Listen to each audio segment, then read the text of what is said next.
You cannot pass a law with blank. Sa special episode ng podcast na Basta Dabawenyo, may mga pinuna si dating Pangulong Rodrigo Duterte sa House ng Bicameral Conference Committee report ng 2025 national budget. Galing daw ito kay Davao Congressman Isidro Ungab na minsan naging chairman ng House Appropriations Committee.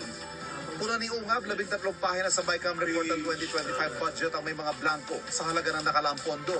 Gaya raw nitong pondo ng NIA o National Irrigation Administration at PCA o Philippine Coconut Authority, BIFAR o Bureau of Fisheries and Aquatic Resources, pati ang pondo sa small-scale irrigation projects at sa agricultural machines, equipment and facilities.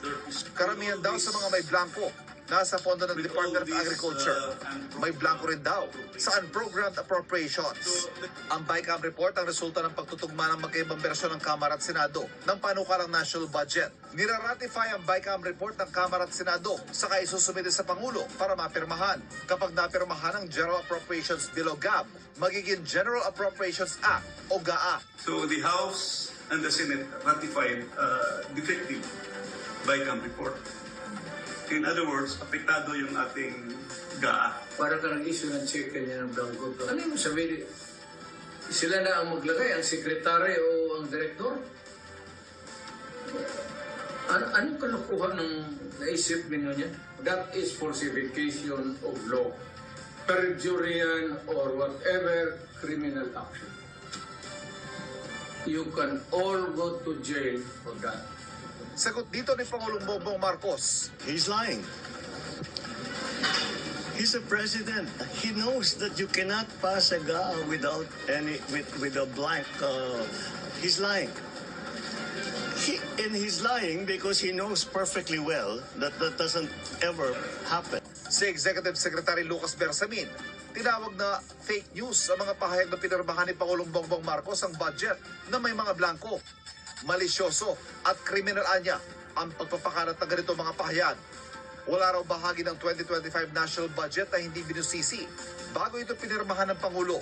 Kahit sino raw tumingin sa 2025 national budget na pwede i-check sa website ng Department of Budget and Management, makikitang walang proyektong blanco ang appropriations. Sa kasaysayan ng buong Pilipinas, hindi pinapayagan na magkaroon ng item ang GAA nang hindi nakalagay kung ano yung project at saka ano yung gastos, ano yung pondo.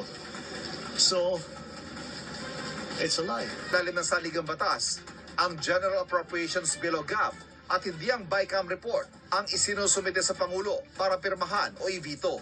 Ang bill na inihain sa Pangulo, kompletong dokumento raw, walang blanco o nawawalang detalye. Sabi naman ni dating Chief Presidential Legal Counsel Attorney Salvador Panelo, naghayag ang dating Pangulo ng legal opinion. Ani Panelo, kung totoo mga pahayag ni Ungab na pinirmahan ng GAA ng may mga kahinaan, maaaring makulong ang mga may pananagutan. Tanong naman ni Ungab, kung may blankong item sa BICAM report na pinalabasihan ng mga numero nakalagay sa General Appropriations Act, posible raw sumama si Ungab sa mga petitioner na hihilingin sa Korte Suprema na ideklarang invalid at unconstitutional ang 2025 budget. Sa ngayon, inihahanda na raw ng mga abogado ang isasampang reklamo tungkol dito. Nauna nang sinabi ng Malacanang na kumpiyansa sila sa naisabata sa GAA, pero hindi naman daw nila mapipigilan kung may kumwestiyon ito sa Korte Suprema.